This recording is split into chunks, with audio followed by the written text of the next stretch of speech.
बिजनि दख'र एबसुनि मोनसे सांग्रांथि रादाब। रंजालि बैसागु फोरबोखौ लानानै बिजनि दख'र एबसुआ मोनसे सांग्रांथि रादाब फोसावदों। नंगौ, रंजालि बैसागु फोरबोआ खाथिनिफ्राय खाथि सफैबाय। गोदो गोदाय आजै आजौमोननि समनिफ्रायनो रंजालि बैसागु फोरबोखौ आसाम नाङैनो फालिबोगासिनो दं। बेजों लोगोसेनो बे रंजालि बैसागु फोरबोआ बर' हारिनि मोनसे एंगारहायै फोरबो। नाथाय बर'फोरा सम आरो थासारिजों गोरोबनानै रंजालि बैसागु फोरबो फालिनायनि नेम खान्थिफोर सोलायनायखौ नुनो मोननाय जादों। आथिखालाव बर'फोरा AI बिगियाननि मुगाजों खारफानो नाजानानै बैसागु रंजानायनि आदबफोरखौ सोलायनाय नुनो मोनदों। बिनिखायनो बिजनि दख'र एबसुआ बिजनि ओनसोलनि माहारि आफादफोरखौ लाफानानै रंजालि बैसागु फोरबोखौ आब्रुथि गोनाङै खुंफुंनो थाखाय सावराय जथुम हाबाफारि लादों। बे सावराय जथुम हाबाफारियाव सावरायनायनि गेजेरजों लाजानाय थांखिफोरा जाबाय थांनाय समफोराव गोबां ओनसोलाव आब्रुथि गैयै बैसागु फालिनायखौ नोजोर बोनानै देग्लाय मोनफ्रोमबो रंजालि बैसागु खुंफुं आफादफोरा रंजालि बैसागु फोरबो फालिनायनि हाबाफारिफोरखौ मोनाबिलिनि 10 रिंगानि सिगां फोजोबथारनो नांगोन। आथिखालनि जौगालु मुगाजों बर' हारिखौ समानै लांनांगौनि थाखाय दान मोनसे बैसागु रंजानायखौ फोजोबनानै बर'फोरनि 7 साननि गुबै बैसागुखौ फालिनाय खान्थिखौ लाखिनानै मोनफ्रोमबो रंजालि बैसागु खुंफुं आफादफोरा बैसाग दाननि 15 अक्ट'नि सिगां रंजालि बैसागु फोरबो फालिनायखौ खुंफुंनो नांगोन। मोनफ्रोमबो रंजालि बैसागु खुंफुं आफादफोरा बर'नि दोरोङारि दामजु खाम, सिफुं, सेरजा, जथा, थरखा, गंगोना, लाइग्रि, जेनजेंग्राफोरखौ दामनानै बैसागु फोरबोखौ फालिनांगोन।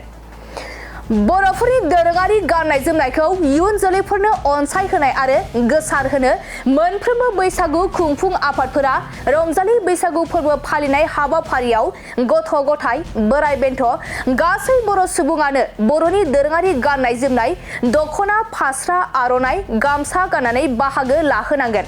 गोबां बैसागु खुंफुं आफादफोरा बैसागु मोसानायनि मुंखौ असमियाफोरनि मुखुलि बिहुनिफ्राय राव सोलायनानै लांदां बैसागु बाहायनायखौ नुनो मोनदों। बेखायनो मोनफ्रोमबो बैसागु खुंफुं आफादफोरा बैसागु हानजा मोसानाय, लांदां बैसागु मोसानायखौ सोदांनानै बैसागु मोसानाय लिरनो थाखाय थि खालामनाय जायो। मोनफ्रोमबो बैसागु खुंफुं आफादफोरा आब्रुथि गोनां बैसागु फोरबो फालिनाय हाबाफारिखौ खुंफुंनाय जाथों। बैसागु फोरबो फालिनायनि मुङै जायै लोङै आब्रुथि गैयै थासारि सोमजिहोनायखौ गैया खालामनो थाखाय खुंफुं आफादफोरा गोख्रों नोजोर लाखिनो नांगोन। बिजनि दख'र एबसुजों रंजालि बैसागु फोरबो फालिनाय हाबाफारिजों दिन्थिफुंजानाय ब्रैथि दोरोङारि खान्थि दिन्थिफुंनाय हाबाफारिखौ थुलुंगा होनाय असिलायै फैगौ 6 बैसाग 1432 अक्ट'आव दोरोङारि खान्थि दिन्थिफुंनायाव मोनफ्रोमबो बैसागु खुंफुं आफादनि आफादगिरि आरो गाहाय नेहाथारिया नोजोरबोआरि महरै बाहागो लागोन। बेफोर माखासे नेम खान्थिफोरखौ मानिना सोलिनानै रंजालि बैसागु फोरबो फालिनो थाखाय खावलायदों बिजनि दख'र एबसुआ। मोनसे गोजोनथाव खौरां। दतमा UN एकाडेमि फरायसालिया लानानै फैदों मोनसे गोजोनथाव खौरां। नंगौ, दतमा UN एकाडेमि फरायसालिया लानानै फैदों बेसेन नाङै मुं थिसननाय। दतमा UN एकाडेमि फरायसालिया 2025-26 सोलोंथाइ बोसोरनि थाखाय KG 1 निफ्राय थाखो 8 सिमनि थाखाय बेसेन नाङै मुं थिसननाय होगासिनो दं।